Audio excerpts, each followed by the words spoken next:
Big Sky Breakdown, SkylineSportsMT.com, coming to you from Spokane, Washington. Think about my friends at Jewelry Design Center all the time because they have a location here in Spokane. It's actually where it started, but they're also in Montana as well, and they're one of our proud partners here at Skyline Sports. So shouts to the guys at Jewelry Design Center. They want to be your jeweler for life. Ty Pennington, quarterback for Northern Arizona, joining us. What's up, man? Thanks for doing this. Of course. Thanks for having me. So first we got to talk about, like, in the wide world of college football, I think people think, well, if you're good, you're just going to transfer, especially if you're a quarterback.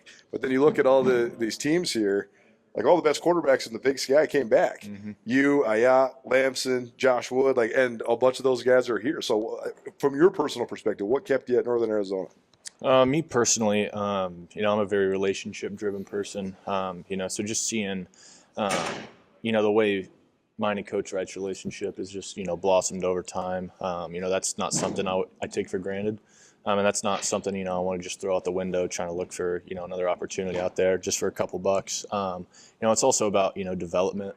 Sure. I've seen myself, develop and get better every year under him. In order to play at the next level, you have to, you're not going to plateau in college. You got to keep getting better. Those two things is really what brought me back. Now there's obviously so many different factors that go into a decision like that. But just the relationships I've made with, not only Coach Wright, but, my teammates, the rest of the coaching staff. I love living in Flagstaff. It's a great place. It was just a ton of different factors that brought me back, and I wouldn't change my mind any day of the week. Yeah, I first met Coach Wright way back in 2010. He was the new OC at Montana State. I was working at the newspaper in Bozeman, and I remember thinking, this guy, wow, they had a transfer from Oregon who was pretty good, quarterback. And I remember when Brian said, well, no, I think we're going to roll with the freshman. And they went with Donarius McGee, and he went on to be two-time Big Sky Player of the Year. They won 3 straight league championships. He was a 4-year starter. But I knew Coach could coach quarterbacks way back then. Mm-hmm. You obviously have a special relationship being with him at Pitt State, now at Northern Arizona. So you guys have spent a lot of time together. How do you think he's helped you just in terms of your development as a quarterback? And what makes him so good? Because he's always had good quarterbacks. Yeah.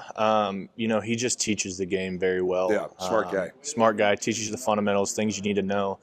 And, one thing that, I love about him is, he gives you the freedom within the offense to, mm-hmm. get what you like and, get to the play you want to run. And, that obviously takes time, back to the relationship, I was talking about earlier. But, just being with him for 5 years now, we've just gotten on the same page with, most things. And, we'll sit down, we'll talk about what we like, what we don't like, going into a game. And just really getting on the same page with each other. I trust him, he trusts me. We got a good thing going on down in Flagstaff. Coming from the D2 to now being considered one of the better quarterbacks in FCS football in a lot of people's minds, what would you say about the journey that it took to get here? And, how do you take it the next step this year?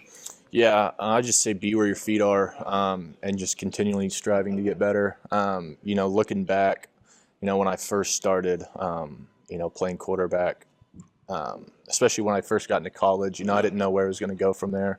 I didn't know how successful I was going to be, if I was the right guy for the job. But, I just put my head down and worked. I trusted the process. I trusted what, Coach Wright had taught me. I applied those things to, how I work every day, my process as a quarterback on the field. And then, when you see those glimpses of success, that's really when, you see the potential in yourself. You see how good you can be. And then, from there, it's just how hard you want it, how bad you want it, and how hard you're willing to work for it. So we talked off air. Obviously, we're both from Oklahoma. You from Sand Springs, me from BA. This is the most excited he's ever been about anything. Finding out that there's another guy in the Big Sky that's from Oklahoma. 918, baby. So Flagstaff, I never dealt with elevation ever in my life. Mm-hmm. Obviously, that's an adjustment period. I played in Flagstaff one time. What was that like, dealing with the elevation coming from, Missouri and growing up in Oklahoma, now being in this high elevation? Like, what was that how was it getting used to that? Yeah, no, it definitely takes a toll. And it's more than just getting into shape. I feel like you have to eat more. It's weird. I feel like it has so many different things. Like, you got to eat more. I feel like you're more injury prone because your body's not getting as much oxygen as you would at sea level. So it's all sorts of things. So I think it, becomes more important to treat your body right, get enough sleep, hydrate and all that type of stuff. But, our coaches do a good job of acclimating us to the elevation. And we have this cool thing in our facility. It's a altitude chamber. Yeah. And so you can set the elevation from 2,000 to 12,000 feet. Ooh. And it just simulates different elevations. Interesting. So, we've used stuff like that to get acclimated and, but, they do a great job of, making sure we're ready to go. Is that anything that you guys talk about as of teams coming up to play you guys and they're going to have to deal with the elevation? Because I remember I certainly felt it when I was out there in southern Utah. Is that something you guys talk about? Yeah, 100%. One of our kind of team mottos this year is 7K built. Wow. So that's just symbolizing our edge, over our opponents. We trained for this. We're ready for this. Mm-hmm. There's actually this sign right outside the visitors' locker room. It's elevation warning. You may experience nausea, sickness, short of breath. So just put it in their head before they get out on the field. But no, it's definitely something that we recognize, and it can be beneficial to our success. Well, yeah, the elevation's a real deal. So my parents are from Sedona. And so we used to always go clown in Flagstaff. And my mom actually went to NAU for probably a year and a half. But I've never forget being there when I was a teenager and going hiking. We went hiking up Snowbowl. You guys have a snowbowl too. There's a snowbowl in Missoula too. Yeah. And I got straight up elevation sickness. Yeah. Because I was just not prepared for it at all. It's so high. It's crazy. And it is very real. Yeah. Yeah, no doubt. You got to prepare for it or you're going to get whacked by it, But it's just one of those things that, we've been educated on it, by our coaching staff. And, we have a nutritionist that, he'll give us educational talks about, what it does to the body.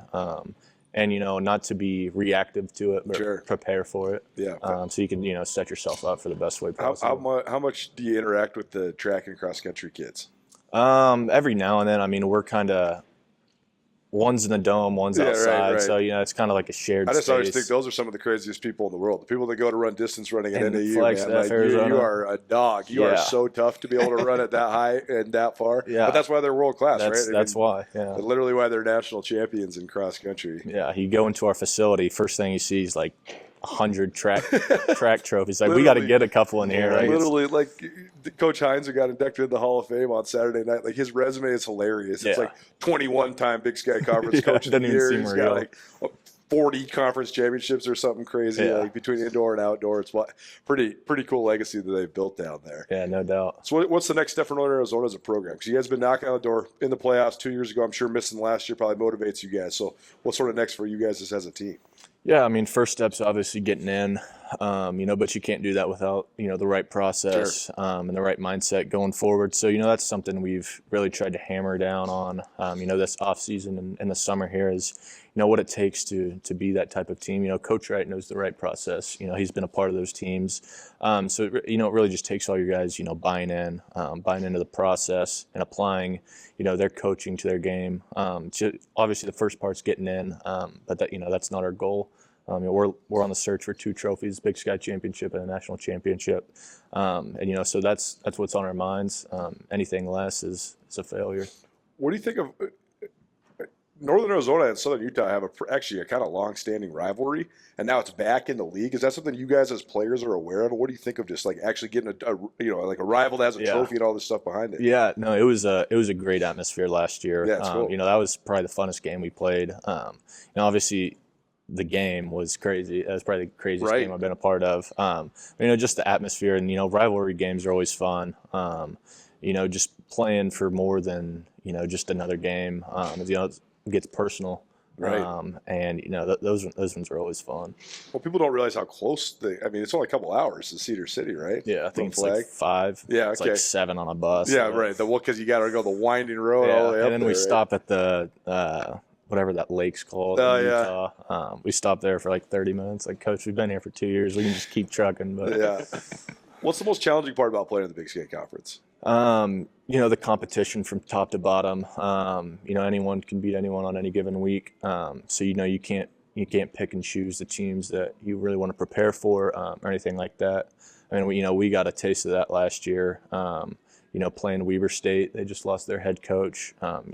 We win that, we're probably in the playoffs. But there was this, I don't know, it was just this feeling that, if guys weren't mentally there, checked out a little bit. So, that's what we've been focused on this offseason is making sure that doesn't happen again. Credit to Weber State. They're a great team. But, we just got to control what we can control and take it one game at a time. When the NAU offense steps out on the field this fall, what can fans expect to see? Yeah, an explosive, experienced offense. We're bringing back every tight end we had last year with some new guys up front. But, I'm just excited to see the playmakers we have go and make plays. We got some returners at receivers. We got a couple new ones in. So, I'm just excited. There's a lot of guys that can do some really good things with the ball. So, just spreading it out, watching them go. It's been fun to see just during the summer. I can't wait to, finally start fall camp here next week. Yeah. Get that first taste of them really in preseason. But I'm just excited for all of them, seeing the work they put in and watching it pay off this fall. Yeah, you guys obviously want to, compete with and beat every team in the conference, but having a team from the Big Sky win the national championship, do you think that's like something that can lift up the rest of the league? 'Cause it's been a while since a Big Sky team won one. Yeah, I think so. Especially, once teams, play them, then they understand what the type of team looks like. Yeah. And, it can like give you a certain confidence, if you play with them, you're like, okay, I can, we can do something. But yeah, I think, Montana State, they probably feel like they have a big target on their back, obviously. So, I think that's the end goal for, the rest of these teams, and seeing one team from this conference do it just kind of gives the rest of the teams, that edge and, that want to get to where they got. I think it was that was sort of a hidden advantage for them because they lost North Dakota State in the playoffs like 6 times in a row. Yeah. Like you're saying, they saw it. Mm-hmm. Like, okay, this is what we got to be. We got to get to here. We're not there yet. We got to get there. And then finally they got there. So it's a good way to put it, though. It's sort of like they set the standard. You know what the standard is now in the league. And if you win the league now, you're going to be one of the national championship contenders. Yes, sir. Yeah. You guys were picked 4th and 5th in the media and coaches poll. Is that something you pay attention to? And if so, like, what are your thoughts about that? I mean, they're preseason rankings. Yeah, right. And, who knows how to rank a team these days with, rust over turnover and all that type of stuff. Bobby Alex said last year. He's like, who knows who was on? He's like, I don't even know who's on my team. How are you guys voting on this? Like, how do you guys know who's on the other team? Exactly. So, those things are always, just up in the air. Yeah. But no, I mean, it's not something we pay attention to. We just focus on us, eliminate the outside noise, and just, focus on winning football games. Absolutely.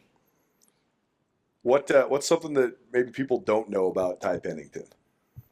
Maybe hidden talents? Hidden talent? Or like, are you into anything that besides just grinding in the film room and throwing the pigskin? I've been watching every Marvel movie from order. All right. Doomsday coming up. Yeah, I'm not that far in yet, but it's been bad. I've been grinding them with my time off. I think I started like 2 weeks ago, and I just watched Endgame, so I went through like 20 of them. Wow. Okay, I got one for you.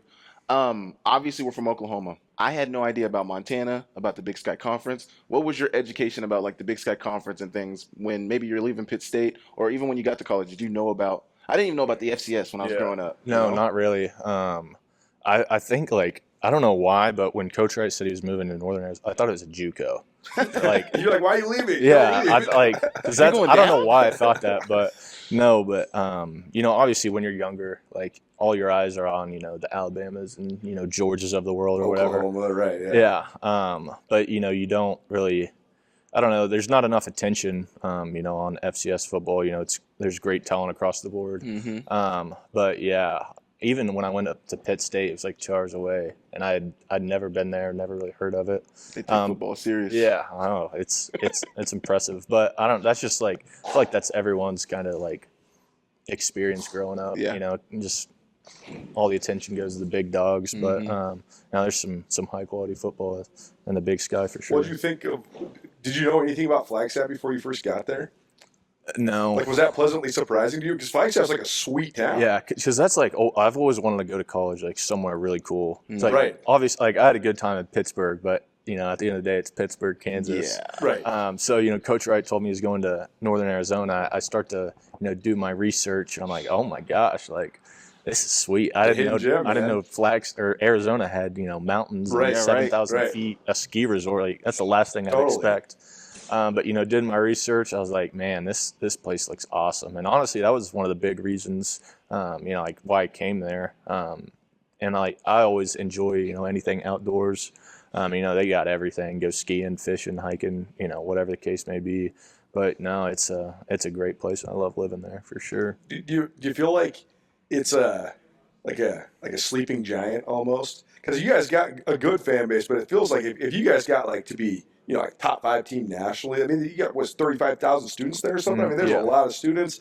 It's a community that I think would go all the way in on it too. So, I mean, do you feel like there's like some untapped potential at any? Yeah, no doubt. That place could get rocking for sure. And it is sometimes like we've seen it, grow every year. Yeah. So that's been cool to see. But it's we've tried to do community outreach and community service, things like that, just really build those personal connections with the community. But it's definitely a sleeping giant. Not to criticize where it is right now because it's a great environment. Sure, totally. We have great community support, and we're all grateful for that.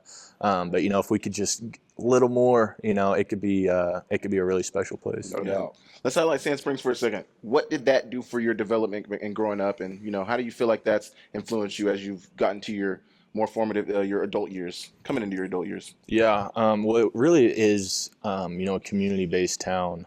So I think that's one of the reasons why, I love NAU so much, and why I cherish my relationships so much is because of how I grew up, and football was a huge thing, in Sand Springs. And just, growing up with the same people, those are the guys I played in high school with. I've known them since forever. And, my junior year, we got a new coaching staff. Coach Klink came in. Coach Hogan, our offense coordinator, he was only there for a year. Yeah. But, he taught me so much. And, I really had no idea, how to read a defense or, whatever. And he was really the first one to teach me just like the fundamentals of being a quarterback. Derek Harger, he was also a really important piece in my development in high school. And I just owe a lot of credit to that coaching staff, Coach Klink, obviously, for making me the player I am today. Yeah, I love it, man. Well, I'm good on this. Is good, man. Well, thanks for kicking it with us. Of course, good talking to you. Yes, of course. Thanks for having me. Yeah, Ty Pennington, Big Sky Breakdown. Thanks to our good friends at Town Pump for getting us here to Spokane, and thanks so much to you guys for tuning in. More coming up on both the Big Sky Breakdown as well as Samuel Akem Show channel as well. So don't change it. Keep